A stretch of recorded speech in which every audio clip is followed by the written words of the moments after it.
Berlin late 1930 रात है, लेकिन शहर में अंधेरा नहीं है। लाइट हर जगह है। Stadium, flood lights, search light, torches और लोग, बहुत ज्यादा लोग। एक पूरा स्टेडियम भर गया है, फिर भी लोग बाहर खड़े सुन रहे हैं। फ्लैग्स एक जैसे, यूनिफॉर्म एक जैसी, सैल्यूट एक जैसे। फिर म्यूजिक बंद होता है, फिर वो आता है। ना कोई रॉयल क्राउन, ना कोई जनरल की मेडल से भरी यूनिफॉर्म, सिंपल कोट, थोड़ा स्टिफ पोस्चर, और फिर वो कुछ सेकंड तक बस खड़ा रहता है। कोई बोल नहीं रहा। इतनी बड़ी भीड़ और इतनी खामोशी, जैसे हजारों लोग एक ही सांस रोक कर खड़े हों। फिर वो बोलना शुरू करता है, धीरे, बहुत धीरे। पहले सेंटेंसेस ऑलमोस्ट कन्वर्जेशन जैसे लगते हैं, जैसे वो स्पीच नहीं कंप्लेन कर रहा हो। लोग सिर्फ सुन रहे हैं। फिर आवाज बढ़ती है, वर्ड रिपीट होने लगते हैं, लोग रिएक्ट करना शुरू करते हैं। कुछ देर बाद क्राउड स्पीच नहीं सुन रहा, क्राउड उसके साथ साथ बोल रहा है। जर्मनी बदल चुकी है। न्यूज़पेपर एक ही डायरेक्शन में, स्कूल्स एक ही हिस्ट्री पढ़ा रहे हैं, बच्चे एक ही स्लोगन्स रिपीट कर रहे हैं। और अजीब बात, बहुत लोग डर के नहीं, यकीन से फॉलो कर रहे हैं। ये सिर्फ पॉलिटिकल लीडर का राइज नहीं लगता, ये मास बिलीफ जैसा लगता है। पर सवाल यहीं से शुरू होता है, एक आदमी इतना इन्फ्लुएंस कैसे बना लेता है। अब थोड़ा पीछे चलते हैं। ना स्टेडियम, ना फ्लैग्स, ना भीड़। वीना 1900 के शुरू के साल, एक पतला सा लड़का शहर में घूम रहा है, हाथ में रोल्ड अप ड्राइंग्स, बिल्डिंग्स के स्केचेस, ब्रिजेस, चर्चेस, विंडोज की डिटेल तक केयरफुली बनाई हुई। वो पेंटर बनना चाहता था। एकेडमी ऑफ फाइन आर्ट के एंट्रेंस एग्जाम में अप्लाई करता है,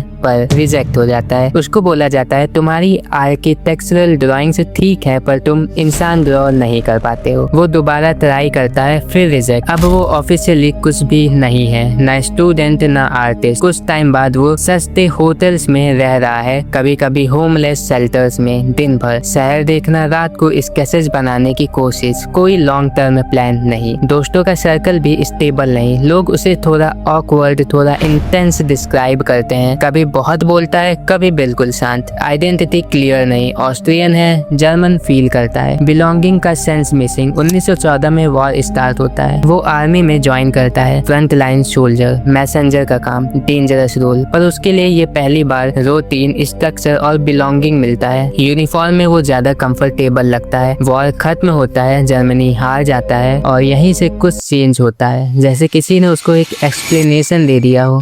1918 गोली चलना बंद हो गया, पर जर्मनी में शांति नहीं आई। सोल्जर घर लौट रहे थे, यूनिफॉर्म अब भी पहने हुए, लेकिन वेलकम नहीं मिल रहा। फैक्ट्रीज बंद, जॉब से कम, करेंसी गिर रही है, ट्रीटी साइन होती है, वर्सैलीज कागज पर बस कंडीशंस लिखी थी, पर लोगों को वो पनिशमेंट जैसा लगा। टेरिटरी चला गया, आर्मी लिमिट हो गई। न्यूज़पेपर में वॉर गिल्ट का वर्ड घूम रहा है। बहुत लोग इसको हार नहीं, बेइज्जती समझ रहे हैं। 1923 तक सिचुएशन अजीब हो जाती है। हाइपर इन्फ्लेशन, लोग सैलरी व्हील बोरो में ले जा रहे हैं। सुबह जो पैसा मिलता है, शाम तक वैल्यू गिर जाती है। ब्रेड लेने के लिए लोग नोट्स गिनते हैं। मिडिल क्लास जो स्टेबल थी, सडनली इनसिक्योर। रिटायर्ड लोगों की सेविंग प्रैक्टिकली खत्म। गुस्सा किसी स्पेसिफिक जगह पे नहीं, हवा में है। इसी वक्त एक छोटा सा पॉलिटिकल ग्रुप म्यूनिक में मीटिंग कर रहा है, बियर हॉल टाइप जगह, कोई बड़ा हॉल नहीं। वही सोल्जर्स जो वॉर के बाद कंफ्यूज्ड थे, वहाँ बैठकर स्पीचेस सुनते हैं। पहले सिर्फ सुनता है, एक दिन डिस्कशन गर्म हो जाती है। वो खड़ा होता है और बोलना शुरू करता है। रूम स्मॉल था, पर लोग चुप हो गए। पहली बार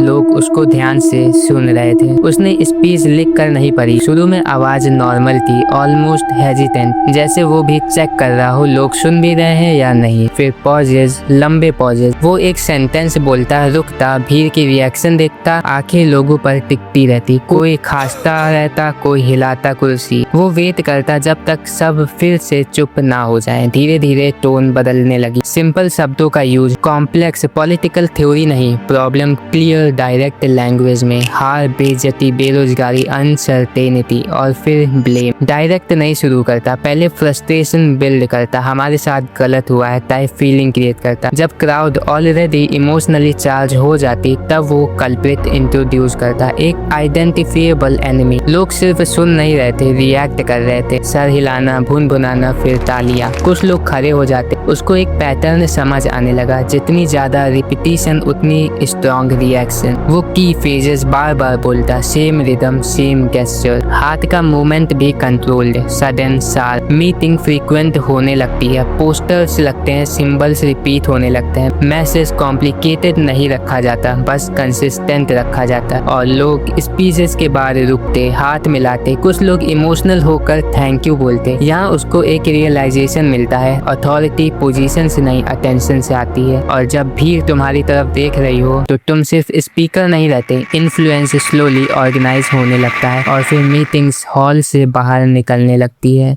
अक्सर फोकस उस आदमी पर रहता है, पर थोड़ा सा नजर घुमाओ तो असली स्टोरी भीड़ में है। 1920 के एंड और 1930 के स्टार्ट में जर्मनी स्टेबल नहीं था। इकोनॉमिक रिकवरी थोड़ी देर के लिए आई, फिर 1929 की ग्रेट डिप्रेशन ने सब तोड़ दिया। फैक्ट्रीज बंद, अनएम्प्लॉयमेंट मिलियंस में, यंग लोगों को फ्यूचर दिखता ही नहीं। लोग सिर्फ आइडियोलॉजी चूज नहीं कर रहे थे, सेफ्टी चूज कर रहे थे। कम्युनिज्म का फियर रियल था, रशिया की रेवोल्यूशन फ्रेश मेमोरी थी। Property owner, shopkeepers, middle class, सबको लग रहा था कंट्रोल स्लिप हो रहा है। इसी बीच एक मैसेज बार बार रिपीट हो रहा था, order, unity, pride. Strong leadership का आइडिया कंफर्टिंग लगता है जब सिस्टम अनप्रिडिक्टेबल हो। नेशनल आइडेंटिटी को इमोशनल एंकर बनाया गया, पास्ट ग्लोरी याद दिलाई गई और प्रेजेंट प्रॉब्लम को एक नरेटिव में फिट कर दिया गया। बहुत लोग कट्टर नहीं थे, बस थक चुके थे। वोटिंग बूथ में लोग आइडियोलॉजी से ज्यादा स्टेबिलिटी चूज करते हैं।